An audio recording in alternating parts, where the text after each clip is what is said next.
தமிழக வெற்றி கழகத்தின் தலைவர் விஜய் தனது சுற்றுப்பயணத்தை டிசம்பர் 4ஆம் தேதி முதல் மீண்டும் தொடங்க உள்ளதாக ஒரு தகவல் நமக்கு வெளியாகியுள்ளது. அவர் டிசம்பர் 4ஆம் தேதி தொடங்க உள்ள சுற்றுப்பயணத்தை அவர் சேலத்தில் தொடங்க உள்ளதாகவும் புதிய தகவல் ஒன்று நமக்கு கிடைக்கப்பெற்றுள்ளது.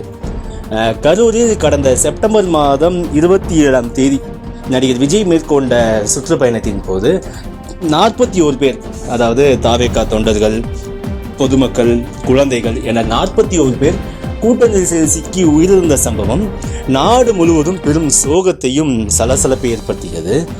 இந்த சம்பவத்தை தொடர்ந்து தாவேகா மீது பல்வேறு குற்றச்சாட்டுகளும் விமர்சனங்களும் தொடர்ந்து எழுந்து வந்த நிலையில் இந்த சுற்றுப்பயணமாவது தற்காலிகமாக நிறுத்தி வைக்கப்படுவதாக கட்சியிலிருந்து அதிகாரப்பூர்வமாக நமக்கு தகவல் கிடைக்கப்பட்டது.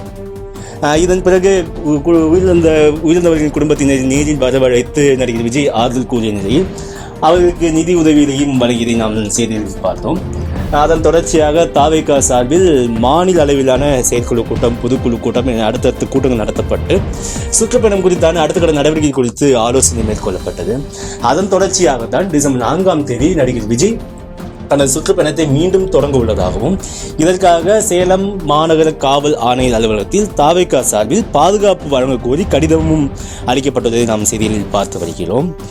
இதன் தொடர்ச்சியாக கரூர் கூட்ட நெரிசல் போலவே அடுத்த கட்ட பயணங்களிலும் விபரீதம் ஏற்படாத வகையில் தாவேகா சார்பிலேயே தொண்டர் படை என புதிதாக ஒரு படை உருவாக்கப்பட்டுள்ளதாகவும் நமக்கு தகவல் கிடைக்கப்பட்டுள்ளது.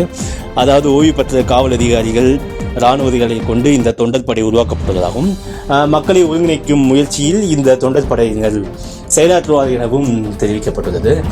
தொடர்ந்து குறிப்பாக பார்த்தமையானால், கடந்த சுற்றுப்பயணத்தின் போது வார இறுதி நாட்களில் நடிகர் விஜய் பிரச்சாரம் மேற்கொண்ட நிலையில் இனிவரும் சுற்றுப்பயணங்களில் வார இறுதி நாட்களிலும் அவர் பிரச்சாரம் மேற்கொள்வார் எனவும் நமக்கு தகவல் தெரிவிக்கப்பட்டுள்ளது. இது தொடர்பாக அதிகாரப்பூர்வ தகவல் எதுவும் கிடைக்கப்படாத நிலையில் விரைவில் தாவேகா சார்பில் அதிகாரப்பூர்வ தகவல் கிடைக்கப்படும் எனவும் தெரிவிக்கப்பட்டுள்ளது.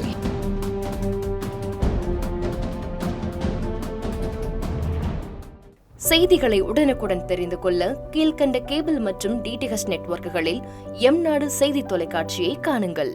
பாதகம் செய்பவரை கண்டால் நாம் பயம் கொள்ளலாகாது பாப்பா. மோதி மிதித்து விடு பாப்பா, அவர் முகத்தில் உமிழ்ந்து விடு பாப்பா.